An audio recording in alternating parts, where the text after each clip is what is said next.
Baker Tilly Costa Rica, parte de la red de Baker Tilly Internacional, ubicada en el top 9 de las mejores firmas de negocio en el mundo por International Accounting Bulletin. La firma ha trazado un ambicioso plan para avanzar en su estrategia comercial. Baker Tilly Costa Rica se encuentra en una constante expansión de sus servicios y áreas de práctica. Por ejemplo, en auditoría, impuestos, consultoría financiera, BPS y legal. Con ello continuará brindando soluciones integrales y cada vez más personalizadas a sus clientes para ayudarlos a alcanzar sus objetivos de negocio.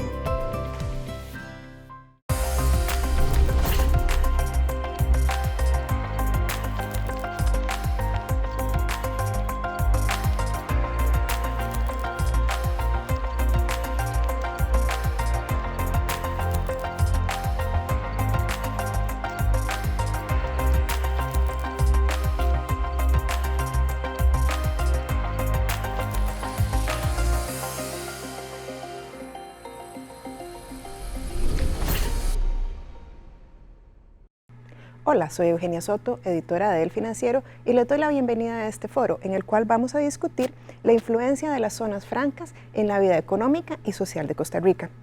Iniciamos agradeciendo a Baker Tilly y Evolution Free Zone, presentadores de este espacio. Le damos además la bienvenida a nuestros invitados, doña Laura López, gerente general de Procomer, don Carlos Wong, director general de Evolution Free Zone, y María Cecilia Morales, especialista de Baker Tilly. Muchas gracias a todos por acompañarnos. Vamos a entrar en materia de una vez. Tenemos un tema muy amplio, muy importante, muy dinámico y muy vigoroso para la economía nacional. Además, bueno, recientemente don Carlos y doña Laura estuvieron en la inauguración oficial de Evolution Free Zone allá en Grecia, entonces es un tema que está sobre el tapete. Y tal vez empezamos, doña Laura, con que nos explique, bueno, cuál es el peso económico en verdad que aportan las zonas francas al país, un poco para dimensionar la importancia de este régimen. Eso es una pregunta fundamental porque a veces en el día a día menospreciamos el peso y la importancia del régimen de zona franca en la economía nacional. Y es que si empezamos de lo macro a lo micro, ¿verdad? Las exportaciones de Costa Rica significan el 40% del PIB nacional. Pero de las exportaciones de Costa Rica, el 65% viene del régimen de zona franca. Es decir, que de toda la producción nacional, más o menos el 14% está relacionada con el régimen de zona franca. Y aquí estoy hablando de solamente lo que sale del régimen, de las empresas del régimen. Si a eso uno le suma el empleo indirecto que el régimen genera, los encadenamientos, el derrame en la sociedad que el régimen genera, el aporte es mucho mayor. Entonces es importante en monto como en la dinamización que hace de la economía alrededor del régimen. Y esto además uno lo ve en el cambio, por ejemplo, en la transformación que hemos tenido de base productiva costarricense gracias al régimen de zona franca. ¿Verdad? Nosotros, gracias al régimen, como a otros factores de la propuesta país, hemos logrado atraer empresas que han cambiado radicalmente la producción nacional y por ende nuestras exportaciones, el tipo de empleo que generamos, el lugar en las cadenas globales de valor en las que nos posicionamos. Así que el peso y la importancia del régimen va más allá de un porcentaje del Producto Interno Bruto, que como les digo es el 14%, nada despreciable, sino que tiene que ver con cómo ha cambiado la dinámica de la producción nacional gracias al régimen de zona franca. Don Carlos, usted que está ahí en la trinchera, ¿verdad? ¿Cómo percibe ese dinamismo en el régimen de zonas francas? Bueno, un dinamismo muy marcado en diferentes elementos. El régimen de zona franca no solo ha venido a contribuir a la economía nacional, como menciona Laura, sino también en otros elementos de desarrollo regional. Hay un impacto alrededor de las zonas francas muy evidente. Yo recuerdo cuando iniciamos hace muchos años las construcciones, por ejemplo, en Zona Franca Metropolitana o en Global Park. En ese momento, Heredia y toda esa zona era simplemente cafetales. La transformación urbana que representa también el desarrollo de los parques industriales es un efecto hacia la economía costarricense muy importante. Y uno visualiza hoy clústeres de zonas francas en Cartago, en Heredia, en Coyol y ahora recientemente con nosotros en Occidente, generando precisamente unos polos de desarrollo donde la interacción ya no es solamente en la creación de la exportación, la atracción de inversión, sino también una transformación urbana alrededor de la cual se generan los empleos, pero también se empieza a generar la atracción de otros sectores dinámicos. Usted ve alrededor de Heredia el desarrollo de urbanizaciones por montones, es uno de los lugares de mayor crecimiento urbano. Ve en Coyol el desarrollo de un centro de logística más importante del país, y usted ve ya hoy en Occidente uno de los centros de atracción para nuevas zonas francas más importantes, y estás viendo, por ejemplo, alrededor de Evolution más de 5.000 permisos de casas para desarrollar casas alrededor. Entonces hay una transformación implícita de la economía costarricense muy importante, que nos permite también decir que este derrame del sistema de zonas francas no es solo en el número económico, es en el impacto urbano, es en el impacto en el conocimiento. Hay otro tema que ha desarrollado también en un estudio Ricardo Monge, donde habla precisamente del derrame del conocimiento de parte de las empresas multinacionales hacia las empresas locales, donde personas que trabajaron en una empresa internacional pasan con ese conocimiento a trabajar en la empresa local y llevan precisamente las técnicas, los procesos, los controles de calidad, y eso hay un índice que dice que se impacta positivamente la productividad de la empresa nacional a través de ese proceso. Doña María Cecilia, usted es experta en asuntos aduanales. ¿Cómo se siente o cómo vislumbra usted esa actividad cada vez más robusta de las zonas francas desde su campo de expertise?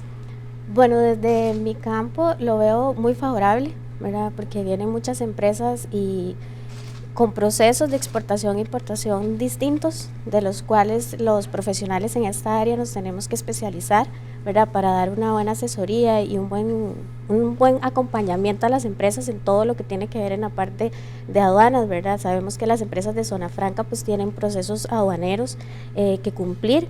En algunos, yo recuerdo hace unos 15 años que todo el mundo decía, zona franca muy complejo, ¿verdad? En las agencias de aduanas no lo trabajamos porque es muy complejo, y también la parte de los procesos de exportación, pero en realidad había un desconocimiento, y todo esto también nos ha dado un giro a nuestro negocio, a especializarnos en este tipo de trámites como tal, ¿verdad? Ya no es solo la importación definitiva o la exportación definitiva, sino conocer más a profundidad toda la parte de exportación de zona franca, los internamientos, de los cumplimientos, ¿verdad?, por parte de las empresas.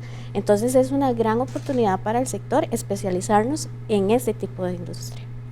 Claro, y cada vez hay más zonas francas y cada vez hay más empresas trabajando desde esas zonas francas. Sí. Hablemos un poquito, porque Costa Rica no es el único país que le ha apostado a los regímenes especiales de zona franca. Existen muchísimos diferentes en todo el mundo. Tenemos mucha competencia por atraer a las empresas que se instalan en estas zonas francas. Entonces, ¿cuál es el futuro de este modelo en el mundo? Sobre todo teniendo en cuenta que hay movimientos muy fuertes a nivel mundial de generar algún tipo de gravamen, ¿verdad? O cambiar las condiciones bajo las cuales compiten los países en términos de beneficios fiscales. ¿Cómo podría afectar esto a Costa Rica, doña Laura?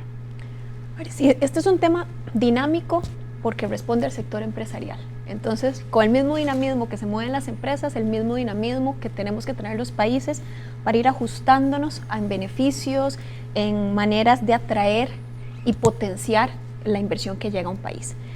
Nosotros tenemos varios años de tener un modelo muy consolidado, o sea, el régimen de zona franca tiene 30 años de existir de manera muy sólida, y lo hemos venido modificando en el tiempo para robustecerlo, que yo creo que eso es algo que vale la pena resaltar. El régimen de zona franca se ha consolidado en Costa Rica porque, a pesar de que en algunos momentos algunos actores de la economía nacional han cuestionado el valor del régimen, cada vez que se ponen los datos sobre la mesa se asegura el valor y se robustece el modelo. Y eso es muy importante porque eso no pasa en todos los países. Y este modelo robusto que tenemos ha venido mejorando en características no solo de exención fiscal, que era lo que originalmente, digamos, el régimen tenía, sino que ha venido incorporando otros factores, tramitología, acceso a energía, en la última reforma, con la última ley para fuera de GAM, e incorporar sectores incluso más innovadores, en cómo estos sectores se relacionan con el mercado local, y ahora en lo que vemos en las tendencias internacionales sobre cambios para mejorar y posicionar los diferentes regímenes de zona franca en temas de sostenibilidad, de regionalización, de cambios en matrices eléctricas, que es hacia donde se empieza a dirigir el mundo, ¿verdad? Y se empieza a dirigir hacia allá porque las empresas también empiezan a buscar esos espacios. Lo mismo con temas de talento humano, de innovación, de tecnología, de generación de startups dentro de las mismas zonas francas.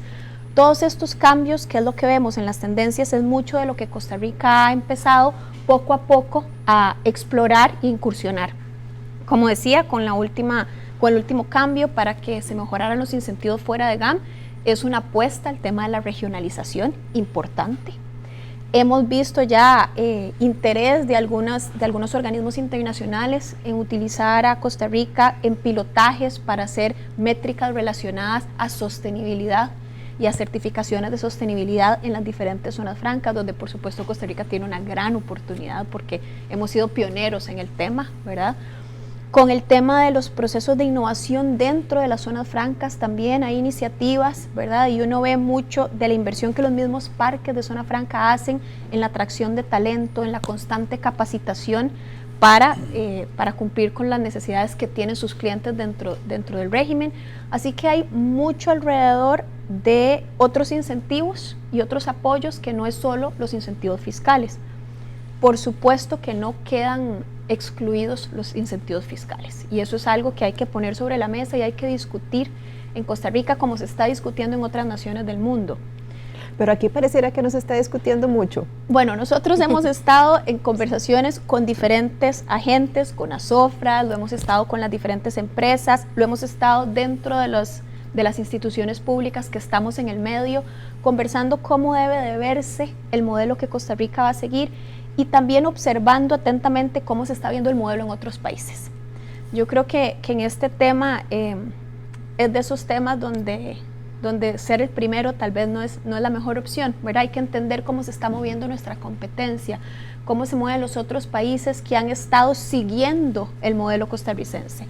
Por ejemplo, República Dominicana es un país que ha estado siguiéndonos el rastro, ¿verdad? Y ha implementado cosas similares a nosotros y ha tratado de crear y ha logrado también crear clústeres, por ejemplo, en dispositivos médicos, muy siguiendo la pauta de Costa Rica. Colombia es un jugador que recientemente empezó a dar pasos agigantados también en temas de inversión y los incentivos que da, y así otros. Entonces, en el caso de nosotros, observar qué están haciendo otros países, nuestra competencia, nuestros socios, cómo se están comportando las grandes economías y las posibilidades que hay de ser innovador en este proceso, ¿verdad? No pensar que un modelo es el único modelo posible para ser atractivo con incentivos fiscales y con otro tipo de incentivos. Creo que es el camino y insisto en que si bien hay que estar atento, hay que ser cauto, no tomar decisiones aceleradas antes de ver cómo se está moviendo las otras partes del mundo. Don Carlos, ¿usted cómo percibe esos aires? Bueno, muy movidos. A mí me toca el honor de ser el vicepresidente de la Asociación Iberoamericana de Zonas Francas, donde tenemos más de 800 zonas francas en la región de Iberoamérica y donde tenemos más de 11.000 empresas que están en un sistema de zona franca. Entonces, hemos creado un grupo de trabajo que precisamente también aquí en Costa Rica estamos trabajando con Procomer, Comex y Hacienda para precisamente ver el impacto desde el punto de vista de la región y de los diferentes países de estas tendencias de cambio en los esquemas impositivos a nivel mundial. Uno de los pilares fundamentales en esta discusión es que en materia de incentivos fiscales, Costa Rica debe mantener una estrategia competitiva y debe mantenerse, y en este sentido la estrategia que en esto hemos coincidido de cautela debemos mantener es ir desarrollando una estrategia que esté acorde a lo que otros países también estén dando, de forma tal que Costa Rica no tenga ni por qué dar más ni dar menos y nos mantengamos en una posición como la que tenemos hoy, que es una posición neutra en materia de esas diferenciaciones por incentivos. Al ser neutra en materia de los beneficios fiscales, nos permite profundizar en esa propuesta de valor que mencionaba Laura. ¿Por qué? Porque si nosotros por decir así, una empresa tiene condiciones muy similares entre 5 países de la región, es la propuesta de valor país la que empieza a tener más peso. Y por eso es que la agenda de atracción y la agenda de crecimiento para las zonas francas está relacionada a 2 elementos. Un elemento de seguridad y de neutralidad en esa estrategia fiscal y una estrategia de profundización de esa propuesta de valor basado en principios de competitividad, donde el tema del talento, recurso humano y los temas de mejora de producto, es decir, la capacidad de poder desarrollar cosas. Por ejemplo, ahora en el Congreso de Zonas Francas estamos hablando de un tema que empieza a sonar muy interesante, que puede ser que seamos pioneros en desarrollar una aduana digital. Entonces, ese tipo de cosas innovadoras que puede desarrollar Costa Rica son muy importantes para poder tener precisamente ese paso más allá. Y por otro lado, una de las cosas que hablábamos, como hacemos entre pasillos, y es esa capacidad también Costa Rica de fortalecer su presencia en nichos únicos, diferenciados, donde podamos precisamente aprovechar el talento costarricense, porque no somos muchos, somos poquitos relativamente hablando a otros países. Entonces, eso nos obliga a que nuestro talento tengamos que emplearlo en aquellos sectores que produzcan el mayor valor agregado posible. Y es ahí donde sectores como esta industria de dispositivos médicos son tan importantes para Costa Rica, porque ese valor agregado que genera ese sector es muy superior al valor agregado que generan otros sectores que son dinámicos en otros países. Por ejemplo, Dominicana es muy fuerte en calzado, pero el valor agregado del calzado comparado al de dispositivos médicos es muy bajo. Por eso es que todos los países están aspirando a robarse un pedazo de lo que Costa Rica hoy tiene, que es en dispositivos médicos. Entonces es una tarea importante. Sí hay países que están trabajando muy fuertemente en esto. Dominicana lo está, Panamá lo está, Uruguay lo está, Colombia ya hizo reformas, México ya hizo reformas, Guatemala está también analizando el tema. Y entonces sí es un factor que tenemos que estar comunicándonos, y por eso es que hemos formado parte precisamente de esfuerzos iberoamericanos para poder no solo tener una visión país, sino también enmarcar esa visión dentro de una competitividad regional. Doña María Cecilia, desde el punto de vista aduanal, que la vi que donde dijeron aduana digital hasta que le brillaron los ojos, ¿qué cosas debemos mejorar para precisamente competir con todos los países que no están dormidos tampoco? Bueno, Hacienda tiene un proyecto muy interesante, lo que es Hacienda Digital, ¿verdad? De cambiar todo el sistema aduanero que tenemos actualmente por algo que ya va a introducir mayor tecnología, ¿verdad? Todo esto, la ciencia de datos, incluso hemos estado en conversaciones con el director general de aduanas de poder implementar más como el reconocimiento facial para los agentes de aduanas, cosas así, ¿verdad? Pero también hay algo que se está quedando a veces un poquito, y todo es el tema de los procedimientos aduaneros, ¿verdad?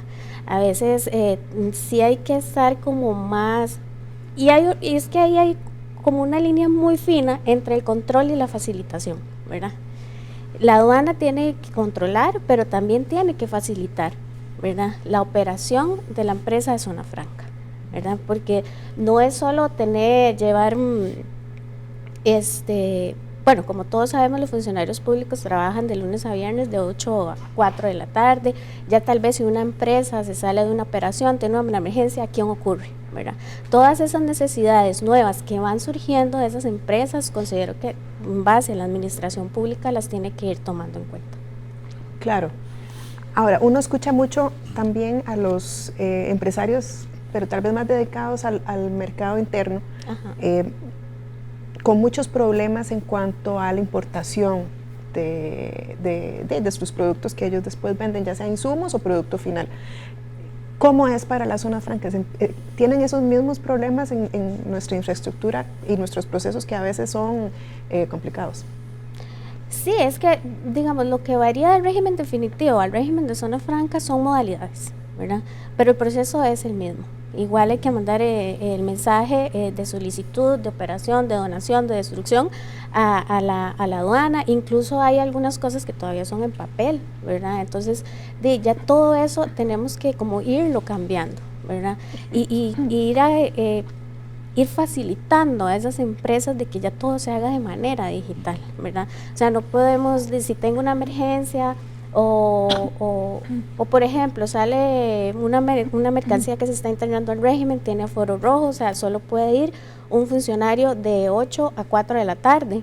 O sea, y si es algo, una materia prima necesaria para iniciar un proceso de producción, se tiene que esperar hasta que el funcionario llegue, ¿verdad? Entonces, todas esas son las cosas que yo espero que con Hacienda Digital, o sea, podamos mejorar todos esos procedimientos aduaneros.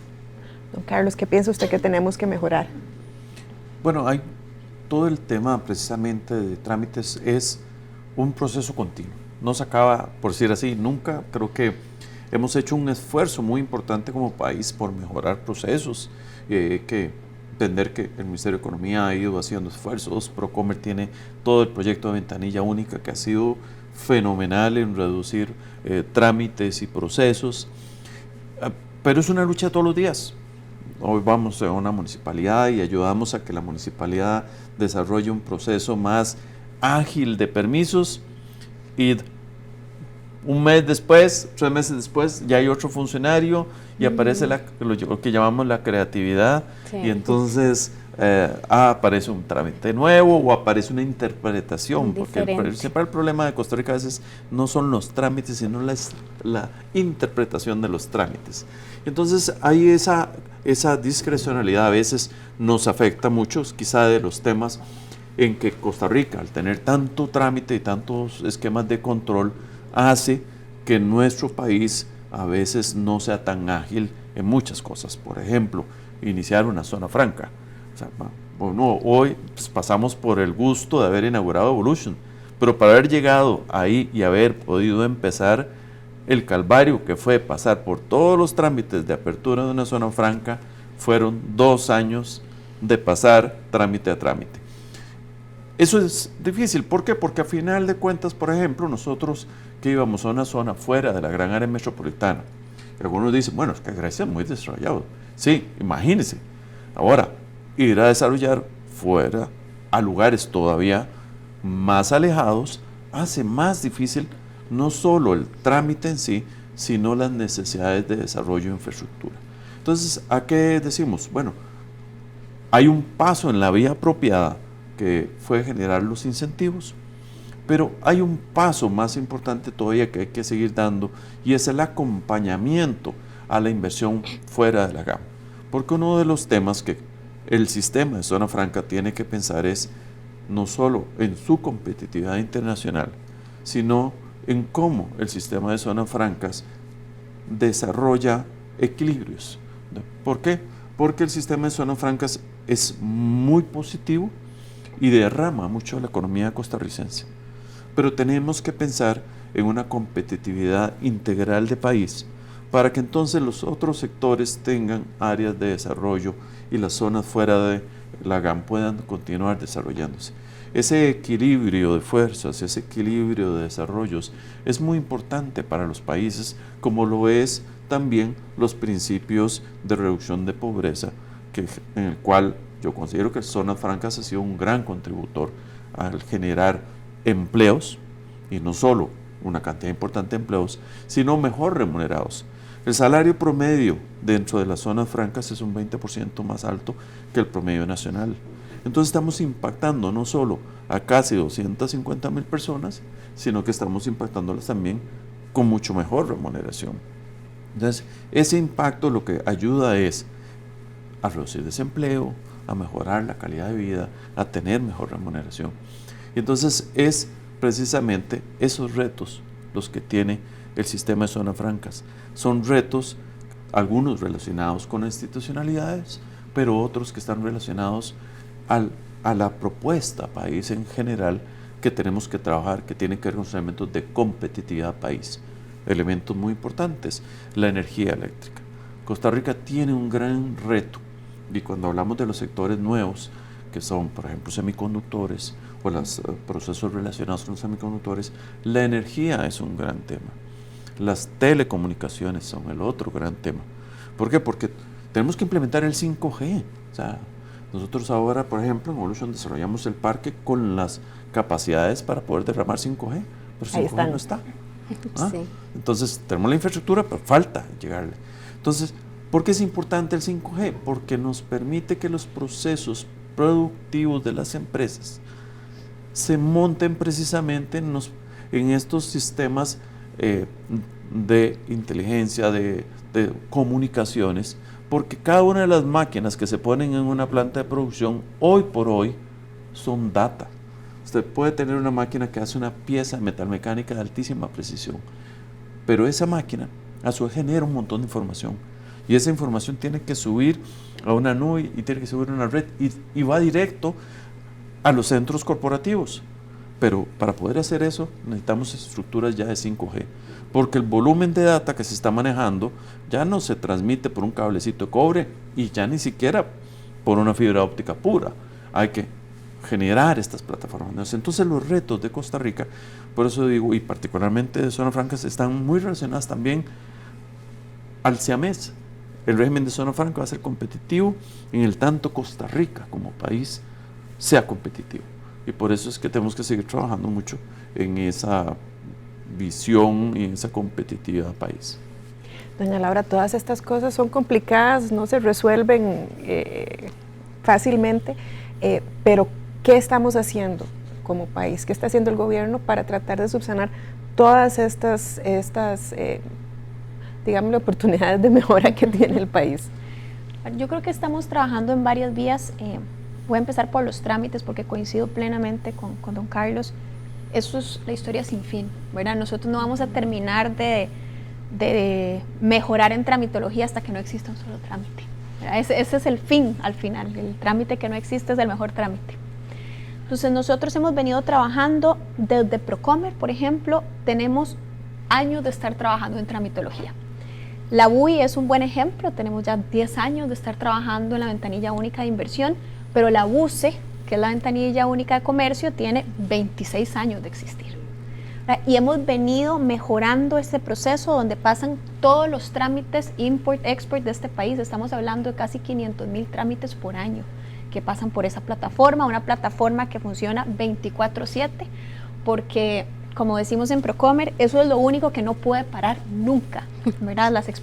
La UCE es lo único que no puede parar nunca en este país. Entonces, hemos venido trabajando en esa línea, muy en la línea que comentábamos de la automatización, de que no dependa de que un funcionario llegue para hacer clic, sino que cada vez sea más automatizado, más simple, más ágil y más transparente. Y hablo de la transparencia también porque es importante no solo para las empresas de Zona Franca, sino para las empresas más pequeñas que tienen más dificultad de entender la tramitología y que, como decía don Carlos, son fundamentales para que las empresas de Zona Franca funcionen, ¿verdad? El mundo empresarial es uno solo, los dos motores tienen que funcionar bien. Entonces, en eso hemos venido trabajando. Ese mismo caso de éxito es lo que hemos querido replicar en la ventanilla única de inversión. ¿Cuál es la gran complejidad que tiene eso? Que significa involucrar a muchísimas instituciones. Cuando Procomer empezó con la ventanilla única de inversión, que lo hizo justamente con miras a mejorar los procesos de apertura de empresas en Zona Franca, nos dimos cuenta que el proceso era exactamente igual para una empresa de Zonas Francas como para una empresa que está en régimen definitivo, es decir, que no está en ningún régimen especial. Y que eso significaba pasar por 125 trámites. Algunos son trámites de 30 días, algunos son trámites de 6 meses. ¿Verdad? En el mejor de los casos, digamos, cuando el trámite es limpio. 2 años. 2 años en total. Para una Zona Franca que tiene experiencia en esto, ¿verdad? Imagínense lo que significaría esto para una pyme fuera de GAM que nunca ha hecho un proceso de apertura de una empresa. Y que además tiene el gran reto de que incorpora actores que no necesariamente están en el día a día con el sector empresarial, entonces que no tienen, por decir así, ese sentido de urgencia, ¿verdad? Y que muchas veces no entienden los giros de negocios. Entonces estamos hablando de que el Ministerio de Salud, por ejemplo, tanto recibe material de importación, de insumo de productos de zonas francas, como recibe otro tipo de permisos que tiene que revisar de acuerdo a temas de salud. Entonces no está dedicado 100% al sector empresarial y tampoco es un sector, digamos, con el que tenga especial afinidad. Entonces eso pasa por procesos de sensibilización de los funcionarios, por mejora de procesos internos, por reingeniería. Bueno, en eso hemos venido trabajando en los pasados 10 años. Yo creo que hemos tenido buenos resultados. Resultados, por ejemplo, como que permisos de funcionamiento en algunas municipalidades pasaron de 60 días a un día para ser otorgados. Es decir, ha habido buenos resultados, pero el reto sigue siendo grande. ¿Cómo hace uno para luchar contra me hizo mucha gracia como lo presentaba don Carlos, ¿verdad? La creatividad del funcionario que de repente no está en contacto frecuente con este tipo de trámite o con las necesidades de la comunidad empresarial, y entonces se le ocurre que necesita un papel más que él interpreta que necesita, ¿verdad? Y por eso se atrasa todo el asunto. ¿Cómo cortar o limitar esos espacios para la creatividad? En eso hemos venido trabajando en 2 líneas, porque para redirigir la creatividad al lugar correcto, estamos apostando por dos frentes. Uno es la sensibilización del funcionario. Cuando la persona que está en la ventanilla entiende cómo funciona la empresa, el impacto que tiene, la urgencia que tiene, que él es un eslabón más de algo más que viene, eso es fundamental, porque eso va permeando y cambiando la cultura de las organizaciones. Y eso sobre todo se ve en organizaciones donde el funcionario se dedica a la tramitología, ¿verdad? Entonces no ve la diferencia entre un sello y otro sello, entre un trámite y otro trámite. Entonces el proceso de sensibilización que nosotros hemos venido teniendo con instituciones y con municipalidades son procesos importantes en los que invertimos tiempo y recursos importantes de nuestra organización. Y hay otra vía que para mí es fundamental, que es la automatización. Cuando está automatizado ya no depende de mi criterio, es lo que es. Entonces nosotros también hemos invertido mucho en los procesos de automatización, incluso Procomer, de la mano con las diferentes instituciones y las municipalidades en este proyecto de Ventanilla Única de Inversión. Nosotros apoyamos a la institución a hacer la reingeniería de su proceso, y cuando el proceso está limpio, apoyamos con recursos para automatizar el proceso. Entonces, esto para ir apostando, digamos, entre más claridad del funcionario de lo que hace el sector empresarial y del impacto que tiene en su comunidad, y la automatización para estandarizar los procesos, que yo creo que es la clave. No depende del funcionario que esté sentado, del alcalde de turno, del ministro de esta administración o no, o de si el funcionario se levantó de buen humor o mal humor, ¿verdad? Simplemente el proceso es el que es y la automatización nos va llevando ahí. Eso a nivel de la tramitología más relacionada, digamos, al día a día de la apertura de empresas. Hay otro montón de trámites en los que hemos venido trabajando, y aquí sí que quiero resaltar el esfuerzo que se ha hecho. Cuando lanzamos la nueva estrategia de inversión, propusimos un consejo de competitividad fuera de GAM que está presidido por el presidente de la República. Cuando nosotros hicimos esto, lo hicimos con miras a que las instituciones priorizaran dentro de sus agendas el sector empresarial. Entonces, hemos tenido buenos resultados.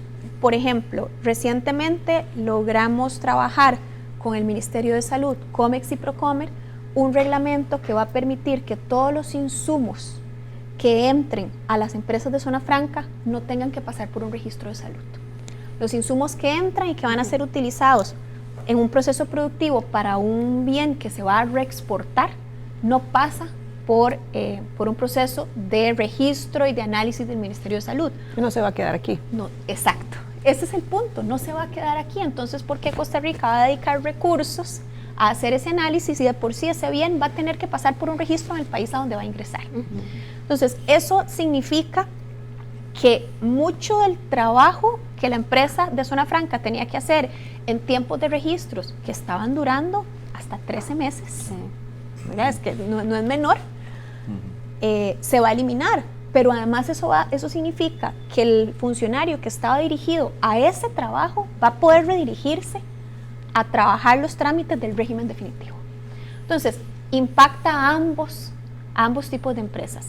Ese tipo de logros se han dado gracias a que tenemos este espacio de comunicación y, para ser honestos, de rendición de cuentas, ¿verdad? Y las cuentas no se le rinden a Procomer, se le rinden al presidente. Entonces, creo que eso ha permitido alguna agilidad en cosas que teníamos años de estar pegados. Y además, nuevamente, la sensibilización de las diferentes instituciones de lo que significa cuando ellos mejoran trámites para el sector empresarial. Eso a nivel de tramitología. Otro tema que yo creo que es fundamental y que es un reto grande que tenemos es, sin lugar a dudas, la infraestructura. Yo agregaría a los que don Carlos ponía sobre la mesa, agua, ¿verdad? Eso es fundamental. Hay industrias, semiconductores, por ejemplo, Mucha agua. consume mucha agua, pero otras industrias que queremos fomentar, un sector agrícola mucho más tecnificado, sobre todo inversión fuera del gran área metropolitana, porque esto significa también generación urbana, entonces hay necesidad de agua. Entonces todo esto creo que nos pone esta necesidad sobre la mesa, y nuevamente en este consejo es donde nosotros alertamos constantemente. ¿Qué hemos logrado a través del consejo con estas cosas que son realmente complejas y que se salen por completo del ámbito de acción de Procomer? Es coordinarnos, es decir, si en esta mesa entendemos todos que una región como Occidente va a tener necesidades de corto plazo en ese tipo de infraestructura, entonces el ICE, telecomunicaciones, infraestructura en agua, tiene que ir dirigiendo en el corto plazo sus recursos a estos polos donde va a haber más movimiento. Que no nos pase que llegan, ¿verdad? Primero la carreta después los bueyes, sino que vamos en orden. Entonces, esta articulación ha funcionado en esta mesa. Por supuesto, insisto, eso no se va a resolver de la noche a la mañana, pero yo creo que parte de lo que más es complejo en este país por el exceso de instituciones que tenemos es ponernos de acuerdo. Entonces, solo que el punto de partida estemos todos en el mismo punto, el cronograma de trabajo, creo que ya es un avance importante. Y el otro punto que yo quisiera resaltar, porque es fundamental para que Costa Rica siga siendo lo que es el talento humano. Si nosotros como país no empezamos a generar talento de manera acelerada y clara hacia dónde es que queremos invertir nuestros recursos en talento, no vamos a poder dar el siguiente paso. Costa Rica, cuando uno ve la matriz y compara costos y calidad de nosotros con otros países que vienen compitiendo con nosotros, cada vez más, si bien nosotros seguimos teniendo una calidad mucho mejor, estamos mucho más elevados en costos de producción, mucho más. Entonces, cuando los otros países se nos empiezan a acercar en calidad, ya ahí sí no podemos competir, porque a hoy, cuando una empresa evalúa Costa Rica versus alguno de sus países de competencia, en el nicho donde nosotros estamos, la calidad sigue siendo muy importante. Entonces, a pesar de que el costo es alto, la calidad gana. Pero cuando los otros países se nos empiezan a acercar en calidad, entonces ya ahí sí ya no vamos a poder competir. Entonces, generar el talento que necesitamos para que Costa Rica siga siendo capaz de producir esa calidad en el nicho donde nosotros estamos, que además son industrias altísimamente especializadas, con muchos estándares de calidad, con mucha rigurosidad en su proceso productivo, y es fundamental que tengamos el talento necesario, que pasa por educación superior, por posgrados, por etcétera, pero también por educación técnica. Entonces ahí hay un reto importante y creo que se han hecho esfuerzos de articular y que vamos avanzando, pero yo diría que es urgente que eso se tome con absoluta prioridad. Entiendo. Mucho se critica, hablaba doña Laura de esa dualidad, ¿verdad? Los dos motores. Las empresas que están en el régimen de zona franca y las empresas que están en el régimen definitivo, y que ambos motores tienen que funcionar bien. Sin embargo, no van, pero ni de cerca al mismo ritmo, ¿verdad? Las estadísticas son clarísimas de cómo el sector económico, las actividades económicas relacionadas con el régimen de zona franca o bien con el sector exterior, es decir, la exportación, están creciendo muchísimo más rápido que lo están haciendo las empresas dedicadas al mercado interno. Se dice además, ¿verdad?, que las empresas que están en zona franca, que son las más dinámicas, al tener sus exenciones fiscales, no están contribuyendo como pudieran hacerlo a que el gobierno tenga pues muchísimo más dinero, ¿verdad?, para todas estas cosas que está diciendo doña Laura, ¿verdad?, la infraestructura, tener mejor educación, etcétera, etcétera. Entonces, los beneficios que obtiene el país, don Carlos, de las exenciones de las que goza el régimen de zona franca, compensan lo que dejamos de recaudar. Bueno, hay un índice que se lleva en el informe que realiza Procomer, que es una clara evidencia de que efectivamente hay un retorno positivo para Costa Rica de las exenciones.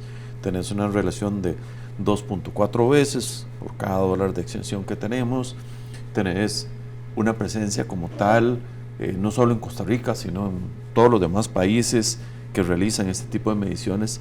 Es claro que los sistemas de zona franca aportan positivamente al país.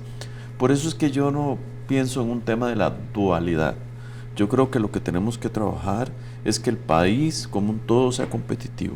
Entre más competitivo sea el país, más mejora los sectores. Pero también tenemos una realidad, el cambio en la estructura productiva de Costa Rica. Y eso es una realidad que tenemos hoy por hoy. Ya Costa Rica no es la Costa Rica del mercado común centroamericano. Costa Rica nunca puede ser la Costa Rica del mercado nacional. ¿Por qué razón? Porque somos muy chiquitos como país, y si queremos realmente crecer, dar oportunidades a los jóvenes y a que podamos como país ir ascendiendo en la escala del desarrollo económico, tenemos que entender, y eso fue uno de los principios fundamentales de las reformas que Costa Rica hizo hace 30 años, es insertarnos en el mundo. Y es Costa Rica insertada en el mundo la que nos va a hacer cada día mejor a todos. Y veamos estrategias, por ejemplo Singapur, o veamos estrategias de países mucho más internacionalizados con nosotros, países pequeños que se han internacionalizado, ¿no? Esos ejemplos, el caso de Uruguay, el caso de Singapur, son casos muy bonitos de estudiar porque precisamente es con la internacionalización de la economía que los países han logrado crecer, donde han permeado en los beneficios, han reducido la pobreza y han permitido precisamente crecer más. La discusión de un sector versus otro no debería existir. Lo que debería existir es una discusión sobre la competitividad del país, porque es precisamente mejorando esa competitividad del país que todos progresamos. Y no ver uno versus otro, porque eso no es la realidad. Somos parte de lo mismo y por eso yo hablo de ese efecto siamés. Las zonas francas reflejan lo que Costa Rica es. Y el futuro de Costa Rica precisamente está en esa inserción en los mercados internacionales, y lo que tenemos que hacer es más bien integrarnos aún más hacia ese modelo. El modelo de exoneración es un modelo que nos está generando beneficios y está cuantificado y medido, y Costa Rica tiene la medida más estricta de todos los países que lo miden, y aún así tenemos más de 2 veces. Entonces tenemos una contribución clarísima. Por eso es que tenemos que seguir trabajando en ir generando cada vez más y más procesos que se integren, ese fortalecimiento al superior local, ese fortalecimiento al talento que derrama precisamente en las empresas nacionales. Todas estas cosas son las que precisamente ayudan a que Costa Rica como un todo crezca. Y yo creo que si lo vemos en términos proporcionales, cada vez efectivamente este país es más diversificado en su estrategia productiva y cada vez es también más insertado en los mercados internacionales. Y eso es una realidad que tenemos como país y es parte de lo que tenemos que continuar impulsando. La parte de la estrategia que tenemos que cuidar es precisamente tratar de que no existan sectores o personas que queden rezagadas en el proceso. Entonces la inserción precisamente en los sectores dinámicos es lo que hay que trabajar. Por eso es que la discusión que tenemos nosotros es que la estrategia en materia de impuestos no es una estrategia si el país necesita más, es una estrategia relacionada a la competitividad para mantener la inserción de Costa Rica, mantener el dinamismo de sectores. Lo vemos, y ya acércate muchos sectores dinámicos.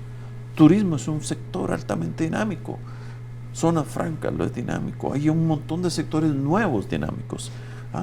Banca, finanzas, comercio en este país siguen siendo sectores muy dinámicos.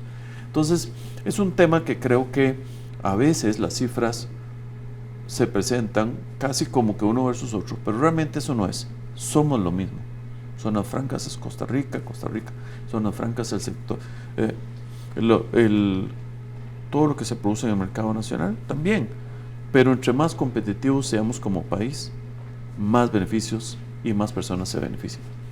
Doña María Cecilia, ¿usted ve alguna diferencia en su quehacer entre este mundo de las zonas francas y la gente que se dedica más al mercado interno? Pues sí, o sea, yo sí veo una brecha ahí bastante grande.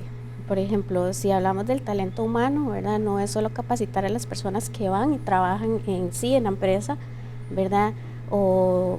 Pero también hay muchas empresas, pymes, ¿verdad? Especialmente en este país, que tienen tal vez un valor o algo que dar a esas más empresas que se queden rezagadas un poco en la capacitación, ¿verdad? En la parte de financiamiento, tal vez la pyme tiene todas las ganas de ofrecer su producto y todo, pero de ahí muchas veces las pymes empiezan con sus propios ahorros, ¿verdad? De las personas que las fundan. Entonces, obviamente vienen esas empresas con esos grandes capitales, a veces sí se ve un poco reducida la capacidad, ¿verdad? Igual quería agregar a la parte de exención de impuestos, ¿verdad? Si bien la empresa cuando entra al régimen puede tener uno varios años de que no paga renta, pues va a empezar ya a partir de cierto año a pagar un porcentaje, no el 100%, pero tiene que pagar un poquito. Y además las empresas de estas de zona franca, ¿verdad? No solo contribuyen en la parte de renta, sino contribuyen en la parte del interés social, ¿verdad? El FODESAF, el IMAS, todas estas instituciones se ven beneficiadas por estas empresas. Pero volviendo al primer tema, sí, yo considero que sí hay una gran brecha entre las pymes y estas grandes industrias, obviamente que vienen con un capital enorme de otros países, ¿verdad? Yo sé que el gobierno, ¿verdad? Por medio de capacitaciones hace sus esfuerzos con instituciones como el INA, por ejemplo, pero aún así sí hace falta un poquito más de esfuerzo para poder introducir estas pequeñas empresas para que puedan ser proveedoras y tengan encadenamientos productivos exitosos con estas otras empresas de zona franca. Doña Laura, todas estas contribuciones y aún así no es suficiente para don Nogui, ministro de Hacienda, ¿verdad? Que ha cuestionado públicamente esta exoneración, ¿verdad? Bueno, no ha cuestionado, él ha dicho, ha llamado a la necesidad de hacer, ¿verdad? De tener un debate sobre los beneficios versus el costo, ¿verdad? Claro, a él es el que le toca decir que no hay plata y entonces, bueno, su posición es la que es, ¿verdad? Sin embargo, ¿son malos beneficios? Son malos beneficios. Está absolutamente probado.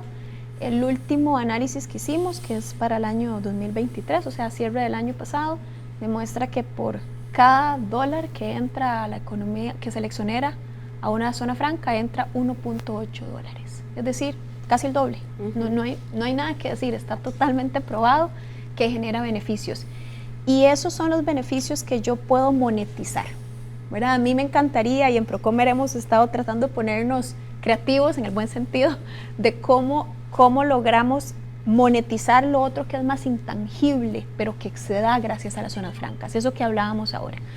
Yo ahora en el modelo puedo medir la contribución a los entes sociales con dólares, exactamente cuántos dólares le da a los entes sociales.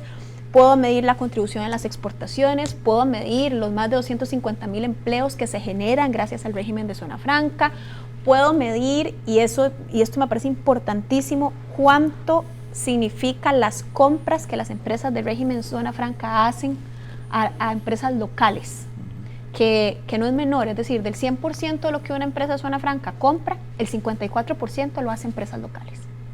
Ese monto, para que lo pongamos en proporción y entendamos su importancia, lo que se genera gracias a las compras locales de las empresas de zonas francas es más de lo que el país genera por turismo. Entonces no es un monto en absoluto pequeño, ¿verdad? Estamos hablando de más de 5,000 millones de dólares en compras locales a empresas costarricenses. Es decir, sí hay un encadenamiento relevante con la industria local, que nos queda el 50% por hacer, sí, nos queda el 50% por hacer y seguimos trabajando en esos procesos de fortalecer la industria local, pero sí hay un efecto derrame importante. Eso es lo que yo puedo medir hoy en el modelo. ¿Qué quisiera poder medir adicional? Quisiera poder medir y monetizar cuánto de que gracias al conocimiento que trae la empresa de Zona Franca, eso permea en el conocimiento de la industria local. Cuánto hay de transferencia tecnológica a la industria local. Cuánto mejora el talento humano gracias a la industria local. Es decir, las empresas de Zona Franca están constantemente formando su personal. Recientemente fui a una empresa de Zona Franca en Coyol y me llamó poderosamente la atención.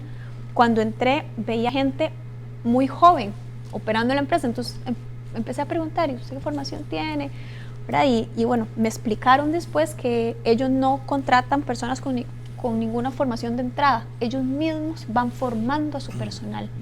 Entonces, eso que no es una excepción, es lo que usualmente las empresas de Zona Franca hacen, estar invirtiendo constantemente su personal.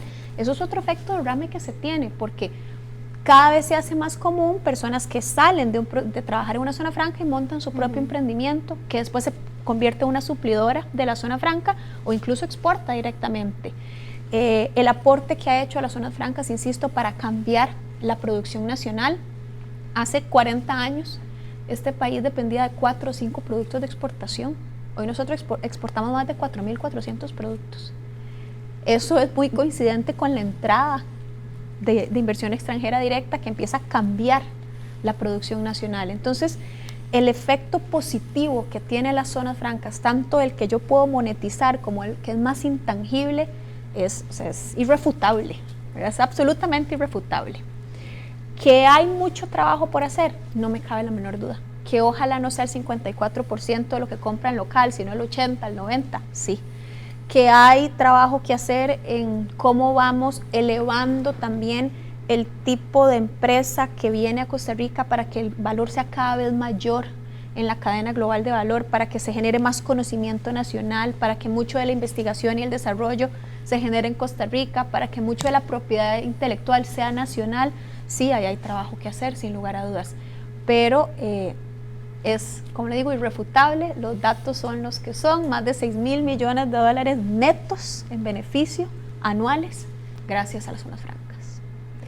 Perfecto. Vamos a una pausa, vamos a volver para conversar sobre cómo puede la gente insertarse laboralmente en este mundo de las zonas francas. Volvemos dentro de un ratito.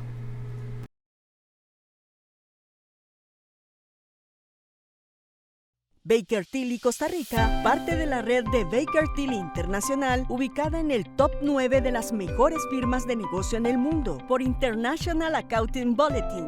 La firma ha trazado un ambicioso plan para avanzar en su estrategia comercial. Baker Tilly Costa Rica se encuentra en una constante expansión de sus servicios y áreas de práctica. Por ejemplo, en auditoría, impuestos, consultoría financiera, BPS y legal. Con ello continuará brindando soluciones integrales y cada vez más personalizadas a sus clientes para ayudarlos a alcanzar sus objetivos de negocio.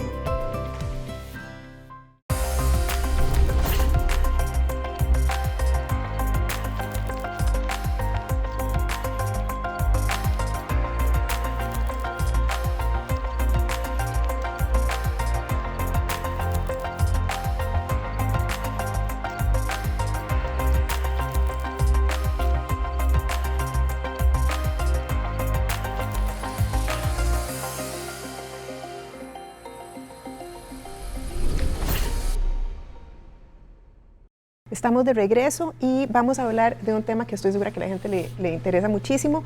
Hemos hablado de que las personas que trabajan en zona franca tienen una remuneración proporcionalmente, comparativamente mayor al resto de la población, y entonces, don Carlos, cuénteme tips para incorporarse a esa fuerza laboral en zona franca. Bueno, eso es una muy buena pregunta porque nos la hacen todos los días. ¿Cómo puedo hacer para entrar a trabajar a la zona franca?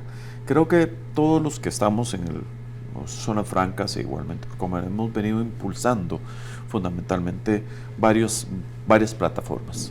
Creo que las principales plataformas, en el caso de nosotros de Evolution, por ejemplo, estamos trabajando en un programa que llamamos de ferias por ciudad para impulsar el empleo para los próximos años.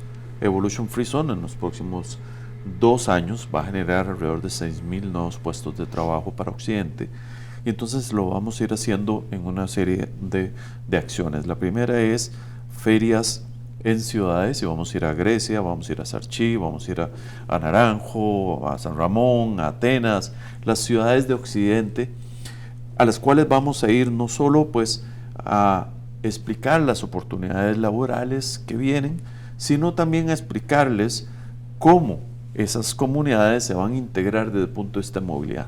¿Por qué? Porque una de las cosas importantes para generar el empleo es que la gente también pueda ir. Porque puede ser un trabajo, pero si no tenés cómo transportarte, pues no funciona. Un 80% de las personas de este país se trasladan en buses. Entonces nosotros lo que hemos venido desarrollando en nuestros proyectos es una red de buses muy ágil que moviliza una cantidad importante. Por ejemplo, Coyol, que es un parque ya más maduro, donde tenemos 26,000 personas trabajando, tenemos una red de buses que moviliza casi el 80% de esas personas. Propia, privada. Propia, desarrollada por nosotros. Son rutas que tienen controles y concesiones del gobierno, pero es operada por compañías que coordinen con nosotros ese transporte. Entonces, el tema importante aquí es cómo se optimizan esas rutas de forma tal que las personas puedan ir y movilizarse. Entonces, el primer elemento que van a encontrar al trabajar en una zona franca es precisamente que tienen acceso a rutas de transporte, muchas de ellas subsidiadas, tienen acceso a un muy buen salario, como vimos ahora, pero también tienen acceso a algo muy importante de la formalidad, la educación en el sitio, la inversión de estas empresas, como mencionaba bien Laura, es muy importante, es uno de los elementos más importantes que realizan las empresas, pero le van a pedir algunos requisitos. Cuando son operarios, el tema del inglés no es tan importante en el caso de manufactura, sí lo es en el caso de empresas de servicios. Entonces hay que entender un poquito, bueno, ¿a dónde me quiero dirigir? Esa es la primera gran pregunta. ¿Soy una persona que logré tener un título o no tengo un título, tanto técnico o universitario? Esto es importante. Entonces, las empresas de manufactura, que son uno de los principales empleadores, van a generar empleos para personas que no requieren un título universitario, no requieren ser bilingües, pero van a requerir varias cosas. ¿Cuáles son las destrezas que se están buscando en esas personas? Están buscando destrezas donde las personas puedan seguir instrucciones, puedan trabajar en equipo y puedan también aprender procesos de manufactura que requieren habilidades motoras finas en muchos casos, porque trabajan con procesos en muchos casos microscópicos. Nosotros tenemos gente que trabaja con microscopios, trabaja haciendo un catéter que es más delgado que un cabello humano. Entonces, hay requisitos desde el punto de vista de aprendizaje que son curvas que las empresas están dispuestas a darlas y donde técnicas básicas de manufactura, de dispositivos médicos se pueden aprender. Tanto en materia digital, nosotros desarrollamos un plan de formación digital que las personas pueden tomar. Por ejemplo, hay más de 5,000 personas que los han tomado. Lo haces en tu celular y aprendes lo básico de manufactura de dispositivos médicos. Hay algunos cursos que da el INA y hay cursos que se dan en otras instancias que permiten a un operario aprender lo básico. Esa es, por decir así, el entry level. Tienes también otros procesos que ya requieren que vengas de un colegio técnico profesional o que vengas con un curso del INA. Por ejemplo, los técnicos que operan la maquinaria. Esas personas, ese personal técnico que es tan importante hoy y que va a ser también una de las carreras del futuro del país, que es todo ese sector técnico, es una gran oportunidad.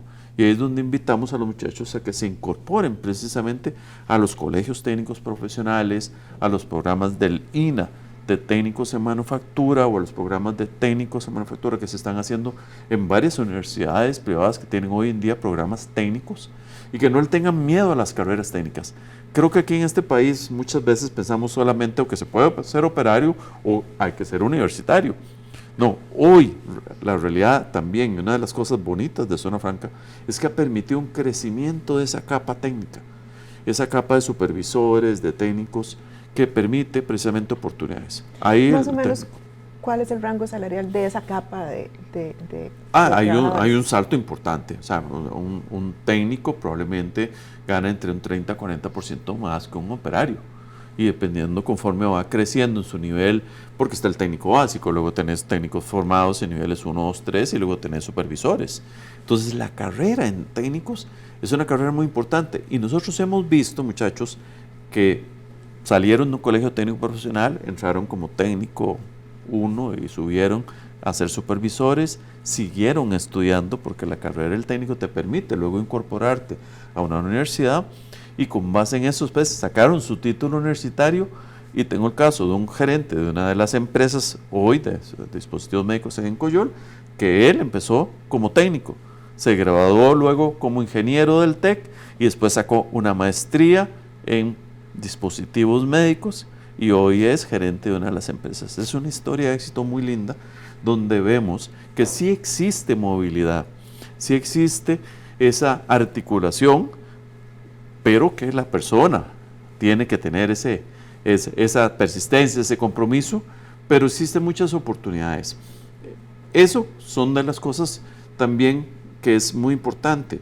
Estas empresas de Zona Franca les permiten a las personas crecer. Y es una de las cosas que también hemos visto mucho en los jóvenes. Muchos entran muy jóvenes, tal vez 18 años o incluso recién cumplidos los 18, y los ve uno crecer y lo sabe. Y hemos visto por eso que vienen y conocen a su esposa ahí en el lugar de trabajo, terminan casándose, terminan yendo a un apartamento, terminan haciendo una casa, terminan creciendo como familia.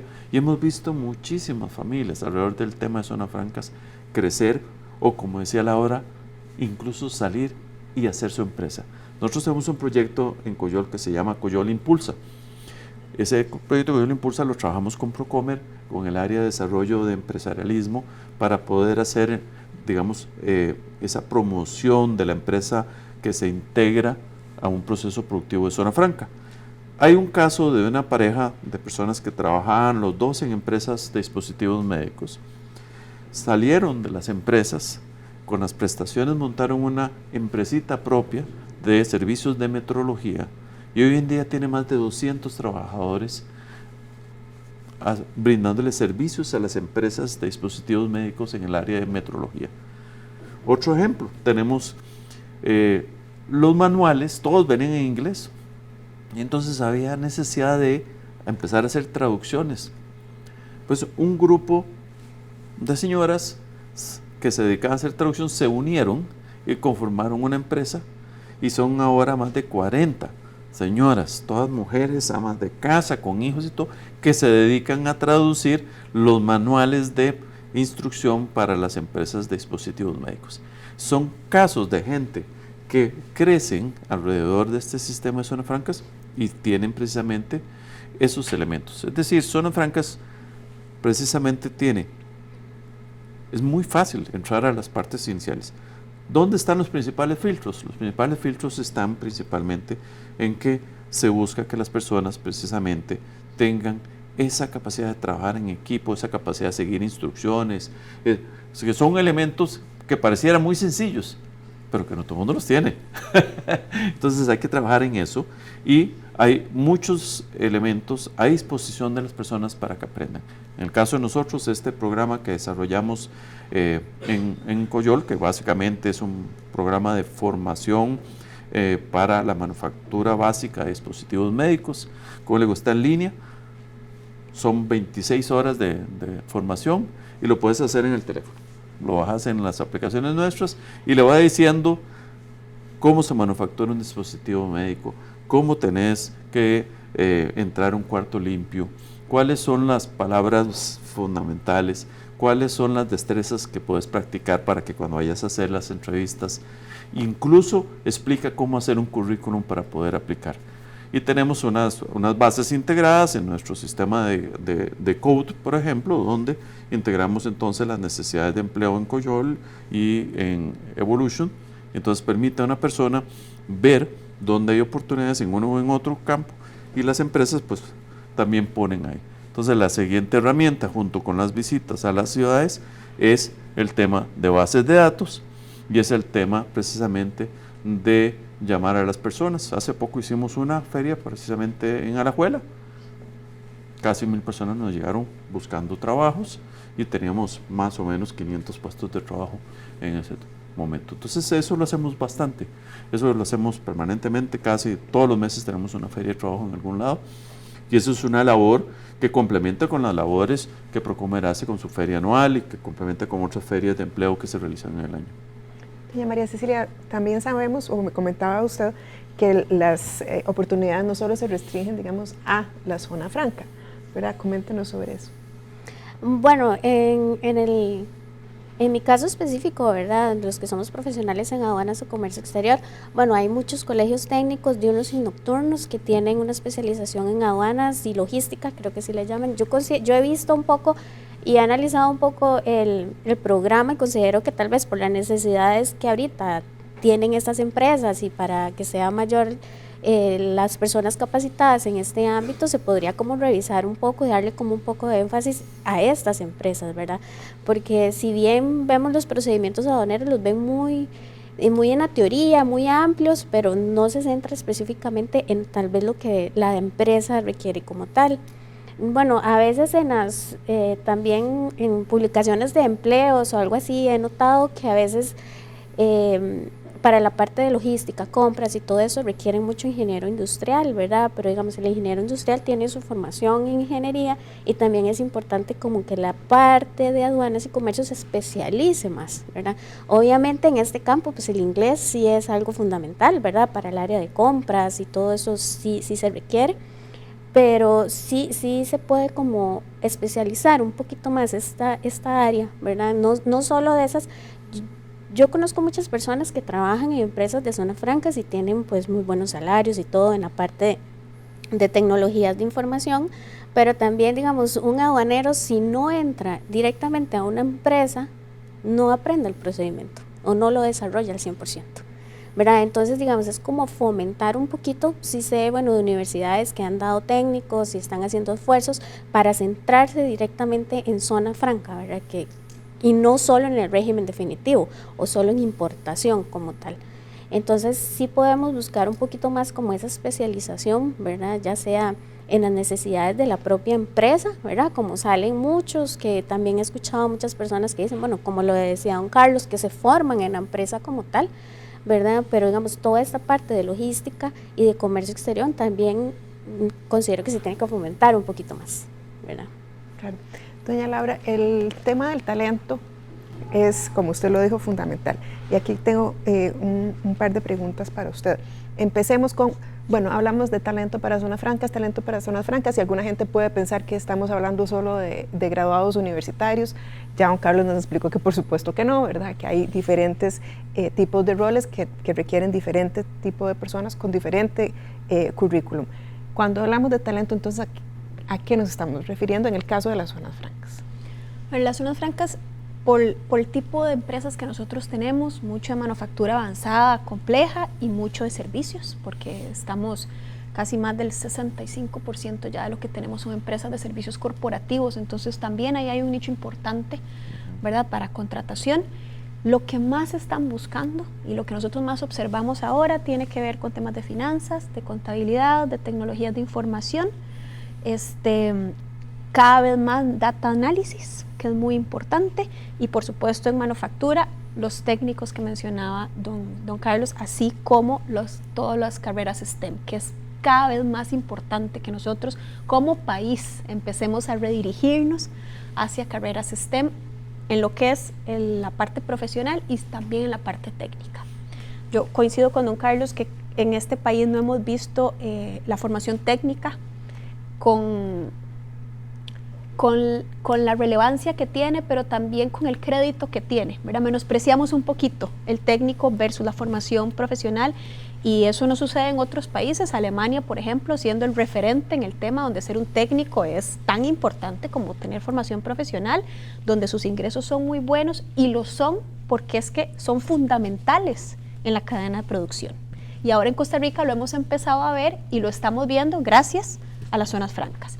Entonces, volviendo a las carreras, en este tipo de carreras, finanzas, contabilidad, tecnologías de información, data análisis, STEM y los técnicos, digamos, en procesos y en calidad, que es un poco hacia donde gira las necesidades fundamentales de las empresas de zonas francas, tenemos espacio que recorrer.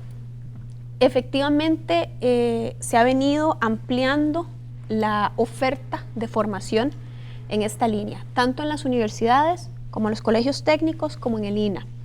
Las universidades privadas han sido más ágiles en adaptarse, por ejemplo, esto que estén dando técnicos, por ejemplo, que ahora algunas de las materias que se ven como técnicos se convalidan posteriormente para cuando ya entra en procesos de formación profesional. Entonces yo soy técnico en calidad y eso quiere decir que tal vez me ahorré un año de mi carrera de ingeniero. Y eso no es solo importante por el ahorro de tiempo y de recursos que requiere para las personas, sino también porque eso nos da como país la capacidad de formación constante. Es decir, no tengo que esperar 5 años para la próxima generación de ingenieros. Puedo estar formando técnicos constantemente y por lo tanto tener más oferta, ¿verdad?, de trabajo. Entonces, eso es fundamental, esa agilidad. Creo que es importante también invertir en bilingüismo. En este momento la tasa de bilingüismo nacional es del 16%, es decir, solo el 16% de nuestra población habla otro idioma y eso no quiere decir que lo habla fluido, habla otro idioma, ¿verdad? Algo conoce del inglés o algún otro idioma, pero principalmente del inglés. Es baja, 16% es baja. Y si yo empiezo a retirarme fuera de GAM, se vuelve más baja. Entonces ahí hay una inversión como país importante que hacer. Y además existen los canales para hacerlo, es decir, no hay que apostar solo a la educación primaria y secundaria, se puede apostar al INA, se puede apostar a centros de formación privada, se puede apostar a alianzas público-privadas que se han estado haciendo. Procomer cuenta con varias de esas alianzas, entre ellos el trabajo que venimos haciendo con las diferentes zonas francas, con diferentes centros de formación, entonces eso es una apuesta importante, el bilingüismo. Las habilidades esenciales, sin lugar a dudas, y resaltar mucho el tema del seguir procesos. ¿Por qué? Porque la manufactura que nosotros tenemos es de altísima precisión. Entonces, usted no puede brincarse un proceso cuando está haciendo una válvula de corazón, ¿verdad? Hay que seguirla exactamente al detalle. Creo que eso es algo donde tenemos que invertir como país, esas habilidades esenciales. ¿Y por qué? Porque son tan válidas en la manufactura, como en servicios, en la zona franca, como en el régimen definitivo, en ser un empleado asalariado, como en ser emprendedor. Entonces, esos son esos beneficios que permean, ¿verdad?, a toda la sociedad y a todo el sector productivo de Costa Rica cuando invertimos en esto. En esa línea de generar este tipo de carreras, en fomentar los técnicos, en trabajar en el bilingüismo, en fomentar las habilidades esenciales, es que creo que varios entes estamos trabajando. Y en el caso de Procomer, nosotros hemos venido haciendo esfuerzos en vinculación laboral con ferias de empleo. Lo hicimos en una feria nacional, donde tuvimos básicamente la asistencia de más de 10,000 personas. Teníamos 6,000 vacantes, tuvimos más de 10,000 personas y habilitamos una plataforma que sigue viva, es dinámica, donde ya tenemos más de 27,000 personas inscritas buscando empleo. Decir que hay interés por el trabajo de las zonas francas y el trabajo que ofrece el sector exportador. Lo vamos a hacer ahora a nivel regional también. Justo ahora el 2 de noviembre tenemos nuestra primera feria fuera de la GAM en San Carlos, donde pretendemos cubrir toda la zona norte. En esta tenemos 1,000 vacantes, más de 45 empresas que van a estar ahí ofreciendo trabajo y ahí le iremos rotando por diferentes partes del país. Tenemos esta plataforma de empleo, Talent Costa Rica, donde las personas pueden ingresar, poner su currículum, hacer un examen de habilidades esenciales, hacer una prueba de inglés gratuita y a partir de ahí entonces también buscar otros entes donde les ayuden a formarse en las brechas que tengan. Y eso es a nivel de vinculación. A nivel de formación hemos estado también apoyando con diferentes incentivos. Hoy justamente relanzamos un incentivo a las empresas de zona franca.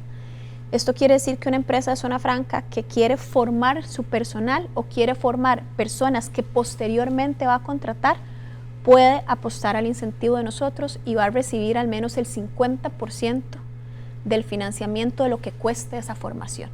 Y digo al menos porque el porcentaje puede ser mayor si, por ejemplo, lo que va a contratar es una persona que no tenía empleo, entonces el porcentaje es mayor. Estamos facilitando este incentivo para que las empresas puedan formar en procesos técnicos, en certificaciones específicas. Por ejemplo, en data análisis hay mucho que es certificaciones, entonces en certificaciones específicas en inglés.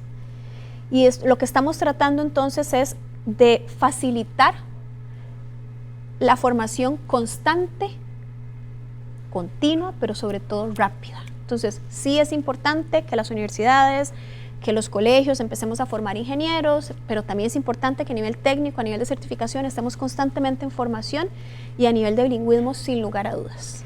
Bueno, a mí me hablan de bilingüismo y yo siento como que se me estalla la cabeza, yo no sé ustedes, ¿verdad? Porque uno dice, pero ¿cómo es posible si uno tiene como toda la vida, ¿verdad? 20, 30 años de estar escuchando todos los esfuerzos que se hacen a nivel del MEP, ¿verdad? Por enseñar inglés y 16%. Bajísimo, ¿verdad? Bueno, voy a hacer una ronda final de preguntas para ir cerrando este foro. Don Carlos, me preguntan aquí las personas que nos están observando, ¿cuál es el compromiso actual de las empresas de zonas francas para desarrollar proveedores técnicos locales? Ya hemos hablado un poquito de eso, pero si usted puede mencionar casos de éxito en el sector de transformación metálica. Sí, bueno, hay un compromiso permanente. Una de las cosas que nosotros hemos visto como zonas francas es que el desarrollo precisamente de esos proveedores va a la par de un fortalecimiento de lo que denominamos la cadena de valor y la cadena logística de las empresas. Lo vimos mucho con la pandemia. Uno de los grandes elementos precisamente por los cuales Costa Rica fue exitoso no solo fue porque garantizó la continuidad de negocio en zona franca, sino que también tiene una evidencia de valor agregado muy clara, como mencionó Laura, que es un 54% valor agregado. Eso significa un elemento muy importante, que no solo mano de obra lo que aporta Costa Rica, sino que también hay una red de empresas. Esos 5.000 millones de dólares que compra el régimen de zona franca en Costa Rica es una evidencia clara de esa cadena de valor que existe. Entonces, lo que hemos hecho los parques, precisamente, como mencionaba antes con el proyecto de Coyola Impulsa, es detectar cuáles son esos proveedores y generar precisamente ese listado, ese intercambio con proveedores nacionales que fomente precisamente que la empresa nacional se integre cada vez más en esa cadena de valor. Entre más integración tengamos en la cadena de valor, más competitivos y exitosos somos, porque como país somos más resilientes en esas cadenas precisamente de producción. El caso, por ejemplo, de la industria metalmecánica es muy interesante, y por eso es que el sector de dispositivos médicos es un sector que ofrece tantas oportunidades. Un dispositivo médico no es solo un componente de ensamble, porque en Costa Rica no ensamblamos, en Costa Rica producimos dispositivos médicos, y eso es un cambio muy importante de paradigma. Al decir producir, quiere decir que transformamos materias primas, que incorporamos componentes y que ensamblamos productos y que los certificamos como producto terminado. Costa Rica tiene esa integración completa de la cadena. Tenemos servicios de esterilización que permiten precisamente certificar un producto o un dispositivo médico hecho en Costa Rica para que vaya directamente a un mercado internacional.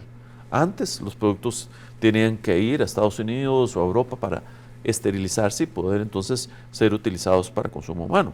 Hoy no, hoy salen desde Costa Rica certificados. Por otro lado, cuando vamos hacia abajo en la cadena, hoy tenemos productores de componentes de inyección plástica. Entonces la industria plástica se puede integrar con la industria del dispositivo médico, produciéndole componentes de control, que en otros países, ¿a dónde tienen que ir? Hasta China a traer un componente. Pero ya en Costa Rica hay muchas empresas que están aquí que pueden producir esos componentes. Y tenemos el otro caso, por ejemplo, entonces este componente plástico se integra hacia atrás también en otra cosa, porque requiere talleres de mantenimiento para los moldes.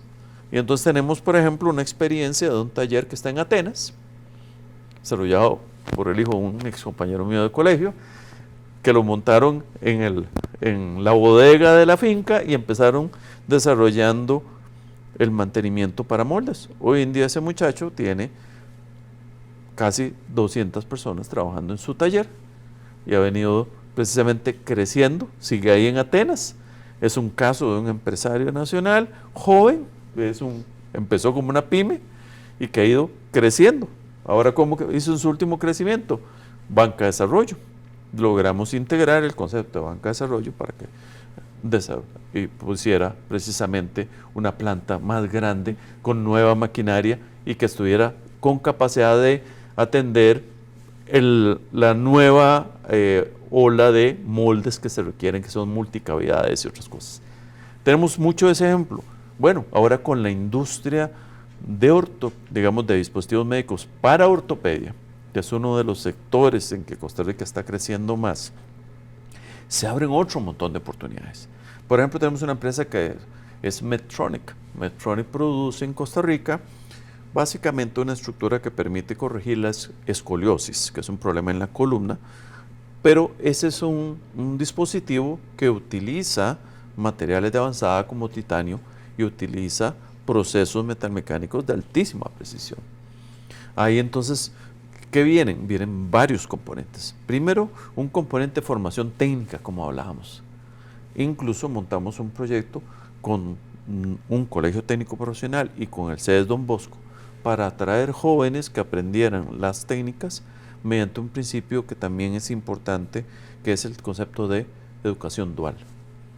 Hemos venido impulsando un proyecto también en el cual los muchachos puedan no solo formarse en un colegio, sino que también puedan empezar a hacer las prácticas desde jóvenes en las empresas, en un programa precisamente formado o basado en los sistemas como en Alemania, que le permiten a esos muchachos durante 3 años aprender procesos de una manera dual. Entonces, esas oportunidades precisamente son muy bonitas y ahí tenemos ejemplos claros de esa integración de la empresa nacional con la empresa de Zona Franca. Doña María Cecilia, desde el punto de vista de aduanas y logística, ¿qué oportunidades vislumbra usted relacionadas a zonas francas? Hay muchas oportunidades, ¿verdad? O sea, desde la parte de transporte, nosotros nos especializamos en la parte de servicios, no tanto en la manufactura, en la producción de bienes, ¿verdad? Entonces, sí siento que la parte de servicios sí se puede abrir como un poquito más, ¿verdad? O sea, hay empresas que necesitan que se les ayude con ciertas reglamentaciones, con las auditorías de Procomer, por ejemplo, con el plan de operaciones, todas estas cosas, ¿verdad? Que principalmente son las que manufacturan, ¿verdad? La que ofrecen servicios tal vez se sale un poquito, ¿verdad? Porque ellos no constantemente están importando y están exportando, pero todas estas empresas, ¿verdad? Que requieren estos procesos, los que estamos especializados en esta parte de aduanas, les podemos ayudar, ¿verdad? Y no es tanto un proveedor de bienes, sino un proveedor de servicios, ¿verdad? Que también, bueno, por mi parte yo soy colegiada en el Colegio de Ciencias Económicas y muchas de lo que hemos tratado es de que el profesional en servicios tenga también su oportunidad, ¿verdad? Porque tanto hay pymes de bienes como pymes de servicios. Entonces es fomentar un poco más estas empresas, ¿verdad? Que tal vez no van a... Nosotros como profesionales no vamos a tal vez aprender cómo se ensambla o embala un dispositivo médico, ¿verdad? Vamos hacia otra parte completamente diferente, ¿verdad? Yo lo que le decía, digamos, como en el colegio, yo les decía, muy bonitas las ferias de emprendimientos en todo lado, pero normalmente ¿qué vemos? Solo empresas pymes que ofrecen bienes. Los que nos dedicamos a los servicios a veces decimos, ¿para dónde agarramos, verdad? Entonces, se han abierto también iniciativas, ¿verdad? Yo considero que los colegios, en este caso de profesionales, les pueden ayudar mucho a conseguir este tipo de personas en la parte de servicios, ¿verdad? También en la parte de transporte, transporte interno como transporte internacional, ¿verdad? Que se requiere. Claro. Doña Laura, nos preguntan aquí cómo se vislumbra el 2025. ¿verdad?, el próximo año. Yo quisiera puntualizar, en el caso suyo, bueno, ¿cómo se vislumbra para Costa Rica el 2025 en atracción de inversión extranjera directa, que es una de sus áreas y que está íntimamente relacionada, ¿no?, con las zonas francas? Lo que estamos viendo es muy positivo. Este año hemos venido creciendo. El año pasado, cuando cerramos un crecimiento del 20%, que es un crecimiento muy importante, pues decíamos, ¿cómo crecer sobre crecimiento?, ¿verdad? Y es lo que hemos seguido viendo, crecimiento sobre crecimiento. Eso es lo que vamos probablemente a cerrar este año, con más crecimiento, y el próximo año pinta incluso mejor. Ha sido muy positivo ver el comportamiento de ambos regímenes en temas de inversión, tanto el de zona franca como el régimen definitivo. Zona franca, justo a primer semestre de este año, creció un 10% en temas de inversión. Entonces es robusto, un crecimiento doble dígito, es el crecimiento que deberíamos esperar en los próximos años en régimen de zona franca, pero además porque estamos viendo un movimiento interesante de nuevos proyectos que llegan a Costa Rica, tanto en GAM como fuera de GAM. El año pasado, cuando finalizamos el año, logramos contabilizar 59 nuevos proyectos que llegaron a Costa Rica y más de 100 reinversiones. Este año tenemos la misma meta y estoy convencida que la vamos a alcanzar. Es decir, que estamos viendo un movimiento muy interesante de las zonas francas y por supuesto de la inversión que viene, insisto, tanto dentro como fuera de GAM. Y fuera de GAM que ha sido un reto históricamente para este país y que ahora vemos cada vez más movimiento.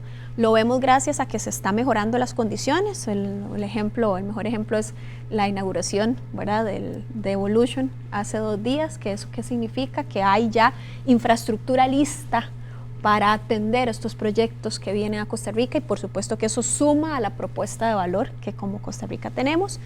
Pero hemos visto, por ejemplo, en el primer semestre de este año, crecimientos de inversión fuera de GAM pasando de datos negativos a positivos. Es decir, que en el mismo periodo del año anterior, el primer semestre del 2023, la inversión fuera de GAM estaba saliendo de Costa Rica.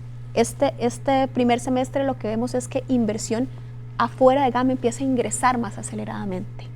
Esta tendencia debería mantenerse porque estamos haciendo esfuerzos importantes como país, por supuesto como Procomer, pero quiero decir como país, de llevar la inversión fuera del gran área metropolitana. Entonces, los datos para el 2025 vislumbran muy positivos. Y en el tema de semiconductores, doña Laura. Semiconductores es un trabajo que hemos venido haciendo con mucha fuerza. Hace un par de semanas justamente anunciamos una empresa de semiconductores que viene con un centro de servicios a Costa Rica, Applied Materials, que anunció su inversión hace una semana más o menos. Es un cliente que hemos venido trabajando y así tenemos otros sobre la mesa. ¿Por qué? Porque definitivamente el mundo empezó a ver a Costa Rica como una opción interesante para semiconductores. Es importante ir afinando el lápiz en qué parte de la cadena es que Costa Rica se va a enfocar, ¿verdad? Y lo que va a significar para nosotros como país formar el talento, tener la infraestructura, la energía, los parques, etcétera, etcétera, para crear ese nuevo clúster de semiconductores. Pero el hecho de que esta inversión y de que esta empresa ya haya vuelto a ver a Costa Rica me parece que es una señal que va a generar muchísimas más oportunidades para nosotros. Perfecto, con esto llegamos al final de este foro sobre el impacto de las zonas francas en el tejido económico y el acontecer social de Costa Rica. Quisiera agradecer nuevamente a Baker Tilly y Evolution Free Zone, presentadores de este espacio, a nuestros foristas e invitados. Muchas gracias por compartir con nuestra audiencia sus impresiones y conocimientos. Y a todos aquellos que nos vieron hoy en este espacio, les esperamos en los próximos foros del Financiero. Muchas gracias. Baker Tilly Costa Rica, parte de la red de Baker Tilly Internacional, ubicada en el top 9 de las mejores firmas de negocio en el mundo por International Accounting Bulletin. La firma ha trazado un ambicioso plan para avanzar en su estrategia comercial. Baker Tilly Costa Rica se encuentra en una constante expansión de sus servicios y áreas de práctica. Por ejemplo, en auditoría, impuestos, consultoría financiera, BPS y legal. Con ello continuará brindando soluciones integrales y cada vez más personalizadas a sus clientes para ayudarlos a alcanzar sus objetivos de negocio.